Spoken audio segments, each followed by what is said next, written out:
खासदार संजय राऊत आहेत. सर, पहिला प्रश्न आहे, हा दुसरा धक्का आहे.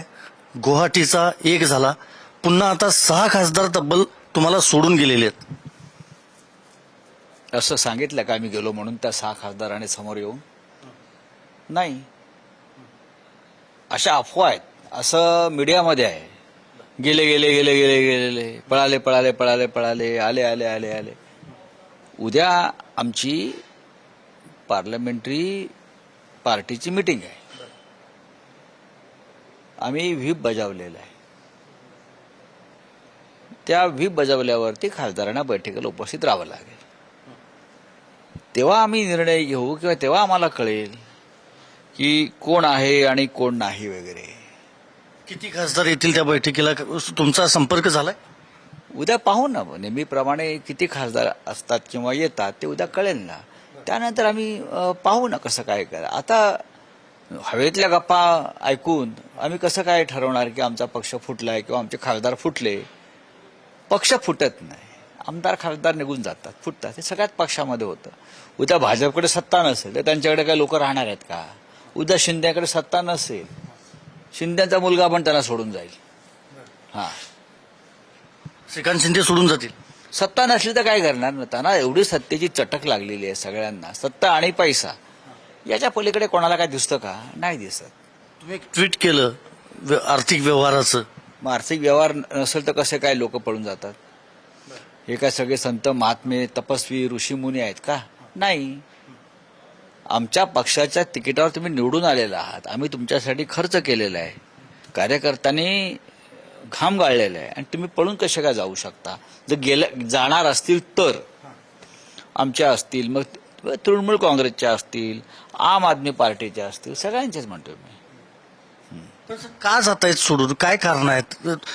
म्हणजे पत्रकार परिषदेमध्ये संताप दिसला तुमचा, पण उद्धव ठाकरे भेटत नाहीत किंवा ते मतदारसंघांमध्ये येत नाहीत, ही तक्रार आहे नेत्यांची. ते काय मुख्यमंत्री आहेत का? ते काय मंत्री आहेत का? ते काय चीफ सेक्रेटरी आहेत का मतदारसंघात फिरत राहायला? तुम्हाला नेमलेलं आहे ना, तुम्ही खासदार आहात ना, तुम्हाला निवडून दिले त्यासाठी. हे तुमचं काम आहे, माझं काम आहे. प्रचाराला आम्ही येऊ, तुमच्या काही कार्यक्रमाला आम्ही येतच असतो ना. आणि का सोडून जातात? उद्या आमच्या हातात सत्ता आली, या एजन्सी आल्या, मग त्यांना कळेल का सोडून जातात ते. तुम्ही उलटा दणका देणार? मी सांगतो, मग त्यांना कळेल माणसं का सोडून जातात, मग काय कारण देतात. हा भेटत नाही, तो भेटत नाही, तो अमुक बोललाय, तो तमुक बोललाय. हे सगळा सत्तेचा आणि पैशाचा माज आणि खेळ आहे. तुम्ही आज ओम बिर्लांना भेटलात, काय नेमकी चर्चा झाली? काय आश्वासन दिलं? त्यांना सांगितलं, बाबा असं असं आमच्या कानावर येत आहे, काय खरं खोटं माहीत नाही, पण उद्या कोणी तुमच्याकडे आलं तर आमचं आधी म्हणणं ऐकून घ्या. कोणी आलं की आम्ही वेगळा गट आहोत वगैरे सांगायला, तर नियम कायदा, संविधानातलं 10वं कलम आणि सुप्रीम कोर्टचे निर्देश याबाबत याचं योग्य पालन कर, अशी विनंती आम्ही त्यांना केली. हे संसदेतलं लोन विधान भवनापर्यंत पोहोचलं तर उद्या बघा, ते लोन चंद्रावर जरी पोचलं, सूर्यावर पोचलं किंवा अमेरिकेच्या संसदेत पोचलं तरी कोण काय करणार? लोकांनी एकदा स्वतःला विकायचं ठरवलं तर तुम्ही काही करू शकत ना. उद्या मी म्हटलं, उद्या आमच्याकडे जर सरकार, सत्ता आणि एजन्सी आल्या तर हे लोक काय करतील? जसे आम्ही तडफड करतोय तसेच ते तडफड करतील. याचा डाव तुम्ही घेणार भाजपवर असेल, शिंदेच्या शिवसेनेवर? बघा, आम्ही काय याच्यामध्ये अशा भूमिकेत मनस्थितीत नाही आहोत ना, अरे बापरे आता आमचं काय होणार, आता आमचं सगळं सर्वस्व कोसळलं, आता आम्हाला डिप्रेशन आलं. अजिबात नाही, आम्ही एकदम कम्फर्टेबल आहोत. लोक येतात, लोक जातात. तानाजी सावंतांच्यावर सर ही सगळी जबाबदारी दिली होती असं एक समोर आलेलं आहे. ती एकेकाळी मंत्रिमंडळात होती. असतील.